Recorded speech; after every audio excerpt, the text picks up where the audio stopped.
Hello dear young learners, शुभ आशीष। परीक्षा के लिए महत्वपूर्ण विषयों का संकलन यूपी बोर्ड कक्षा 12 केमिस्ट्री विषय के अंतर्गत। पहला इम्पोर्टेंट प्रश्न आज का, राउल्ट के वाष्प दाब अवनमन नियम को परिभाषित कीजिए तथा उसकी सीमाएं बताइए।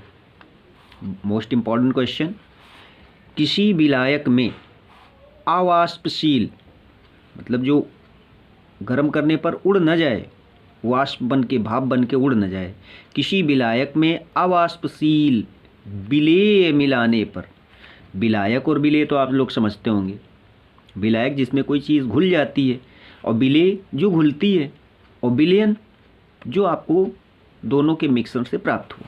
तो फिर से सुन लीजिए, केमिस्ट्री की यही एक प्रमुख बात है कि हर शब्द का अर्थ आप संक्षेप में ध्यान रख लें तो बहुत ही आसान सब्जेक्ट है। किसी विलायक में अवाष्पशील विलेय मिलाने पर प्राप्त विलयन के वाष्प दाब का आपेक्षिक अवनमन उसमें विद्यमान विलेय पदार्थ के मोल प्रभास के बराबर होता है। मोल प्रभास भार बटे अणुभार सभी का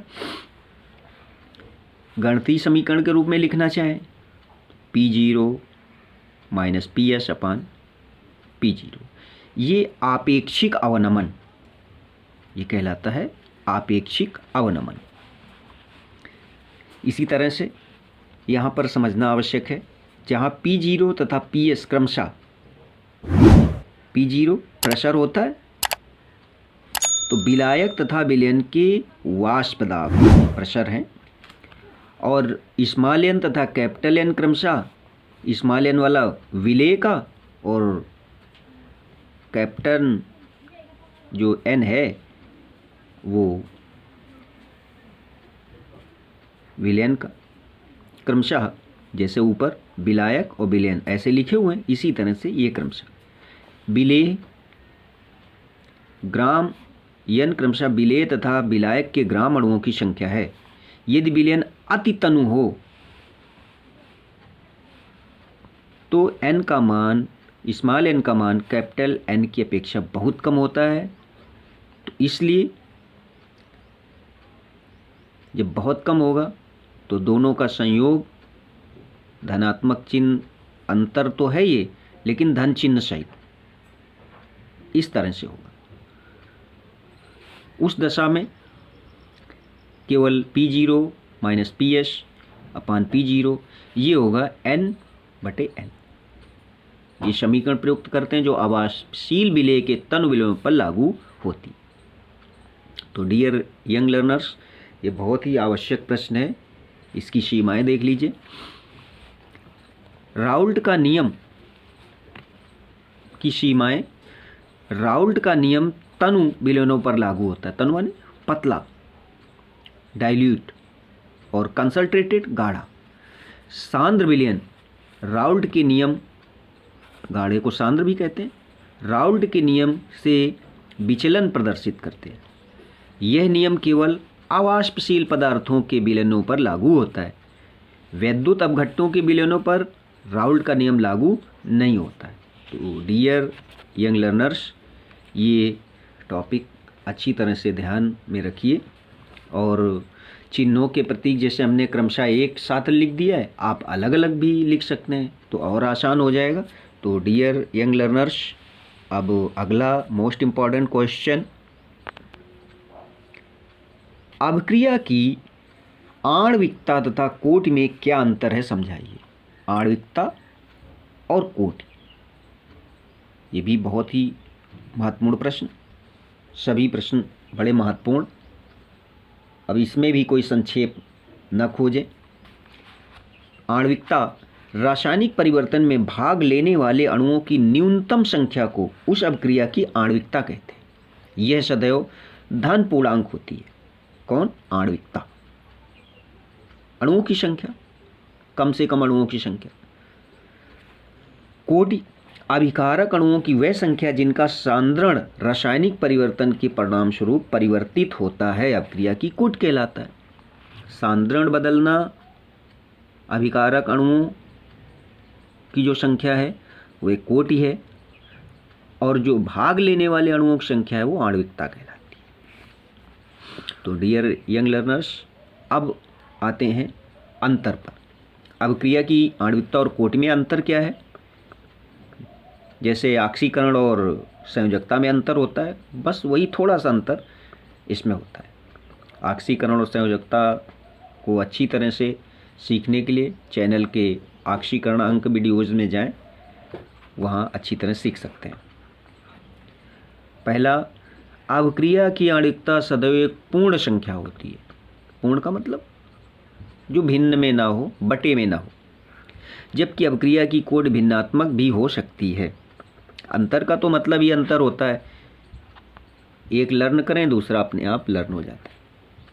अभिक्रिया की 2 नंबर, अभिक्रिया की आणविकता कभी भी शून्य नहीं हो सकती, क्योंकि जब शून्य हो जाएगी तो भाई रासायनिक परिवर्तन आपको कहाँ से मिलेगा। जबकि अभिक्रिया की कोटि शून्य भी हो सकती है। हो सकता है किसी भी अणु का सांद्रण न परिवर्तित हो। तीसरा, अभिक्रिया की आणविकता की व्याख्या उसकी क्रियाविधि द्वारा करते हैं, जबकि अभिक्रिया की कोटि प्रयोगों द्वारा निकाली जाती है। और वास्तव में केमिस्ट्री लगभग सिद्धांतों पर चलने वाली है, अदृश्य रूप में रहती है, कुछ प्रैक्टिकल भी होते हैं। अगला अंतर, किसी अभिक्रिया की कोटि और आणविकता समान या भिन्न भिन्न हो सकती है। अब स्पष्टीकरण हो जाए दोनों का। आपने परिभाषा सीखी, उदाहरण के माध्यम से स्पष्टीकरण। CH3COO2H5 plus NaOH। अब इनके नाम भी आप आयुपेशी चैनल के आयुपेशी वीडियो में पढ़े हुए हैं, उनको सीख लें कि ये कैसे सीखे जाते हैं। यहाँ अगर हम आपको बता दें तो ये C2H5 ये हो गया एथिल, और इधर acetate, ethyl acetate plus NaOH is equal to CH3COONA plus C2H5OH, ये बन गया। दूसरा समीकरण CH3COO2H5 वही चीज़ है, प्लस H2O और H आयन की उपस्थिति में CH3COOH प्लस C2H5।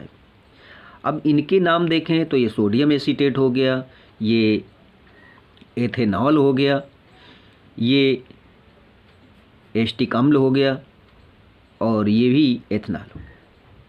तो अब स्पष्टीकरण में आते हैं, देखते हैं जो परिभाषा हमने दी है उसके हिसाब से फिट है कि नहीं। अब क्रिया फर्स्ट एवं सेकंड दोनों द्विअणुक हैं। देखिए, एक ये अणु है और एक ये अणु है, कोई संख्या तो लगी नहीं है, तो एक एक अणु है। इसी तरह इसमें और इसमें, इस तरह से आपको समझना है। केमिस्ट्री इस तरह समझेंगे तो बहुत ही आसान होगी। अब क्रिया फर्स्ट द्वितीय कोटि की है, यानी देखिए इसका जो पहला पदार्थ है उसका भी सांद्रण बदलता है और इसका भी सांद्रण बदलता है। देखो दोनों अलग अलग बदल के मिले, कोई यही तो नहीं मिले हैं, तो अलग अलग हमारे तत्व मिल गए, पदार्थ मिल गए, यौगिक मिल गए।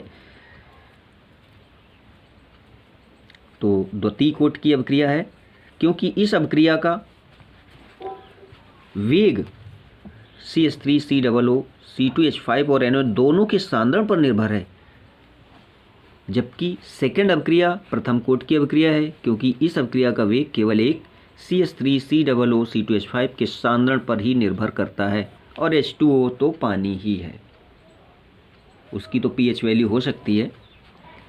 तो इस तरह से डियर यंग लर्नर्स, आप आसानी से अच्छे अंक पाने में सफल हो सकते हैं। बस थोड़ी सी मेहनत की आवश्यकता है। चैनल में बने रहिए। और एक बात, आप लोग अपने दोस्तों को या रिश्तेदारों को भी चैनल के बारे में बताते रहिए, और आगे चल कर के आपको बहुत ही अच्छे अंक प्राप्त होने वाले हैं। ये उद्देश्य बना के चलिए। और घबराइए बिल्कुल नहीं, समय समय पर रेस्ट करिए, इंटरटेनमेंट करिए, खेलिए कूदिए, लेकिन जब भी पढ़िए बिल्कुल मन लगा के पढ़िए। अगर 4 क्वेश्चन आप पढ़ते हैं तो चारों फिर आपको छोड़ने नहीं हैं, लर्न ही हो जाने चाहिए कि परीक्षाओं में आप लिख सकें। तो मेरा आशीर्वाद आप सभी यंग लर्नर के साथ है। आप अच्छे अंक प्राप्त करें, करियर में आगे बढ़ें। शुभ आशीष।